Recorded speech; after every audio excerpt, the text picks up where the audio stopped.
Evan Vucci AP New York, at $7,500 apiece. The handmade custom suits former Donald Trump campaign chairman Paul Manafort wore were meant to dazzle and impress.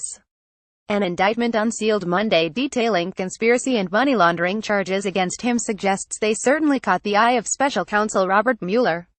A luxury clothing store in New York is among 19 vendors Manafort paid some $12 million to between 2008 and 2014 from foreign bank accounts he didn't disclose, using offshore companies registered in countries such as Cyprus and the Grenadines to make the purchases, court papers allege. Besides the suits, Manafort used the money to buy antique rugs and art, make payments on 3 Range Rovers, and install an $112,825 audiovisual system in his Hamptons home, all without paying taxes on that income, the indictment charges. Paul Manafort, former campaign manager for Donald Trump, exits the U.S. courthouse in Washington, D.C., U.S., on Monday, October 30, 2017. Zach Gibson Bloomberg Manafort, who Mueller has charged with working as an undisclosed foreign agent for Ukrainian interests, turned himself in Monday.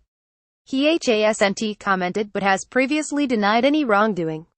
He and former Deputy Rick Gates pleaded not guilty during a Monday afternoon court appearance. The 19 vendors aren't named in the indictment, but government investigators probing Manafort's work in the Ukraine and elsewhere have been curious about his six-figure spending on custom-made blazers and trousers for years, according to people familiar with the case. After FBI agents raided Manafort's Virginia home in July, investigators reportedly photographed the suits in his closet. Manafort spent nearly $900,000 at a luxury clothing store in New York dubbed Vendor E in court papers. Paul Manafort, campaign manager for Republican presidential candidate Donald Trump, is interviewed on the floor of the Republican National Convention on July 17, 2016 in Cleveland.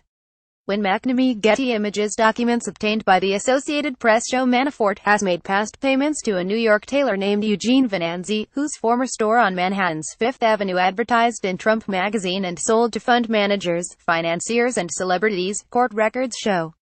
In the span of just 6 days in July 2008, the records show, Manafort spent close to $100,000 on $8,500 apiece custom cashmere and silk sport coats, bespoke trousers, multiple $7,000 suits and other items.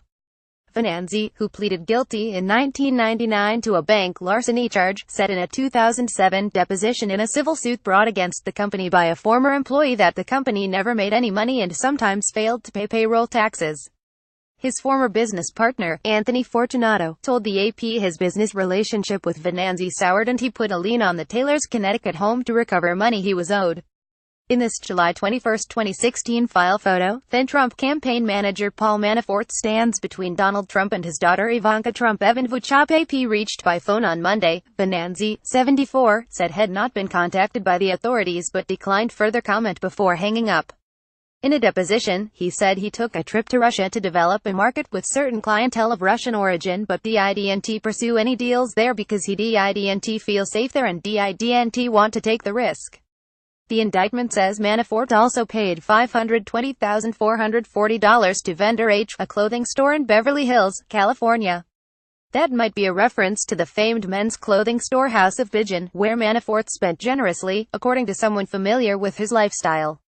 An email sent to the store wasn't immediately returned and calls to the store rang unanswered. Daniel Alonso, the former chief of the criminal division in the U.S. Attorney's Office in Brooklyn, said paying for suits and other items in the U.S. via an offshore account registered in Cyprus was a very odd way to make such purchases. A hallmark of money laundering is trying to make illegitimate money look legitimate, he said.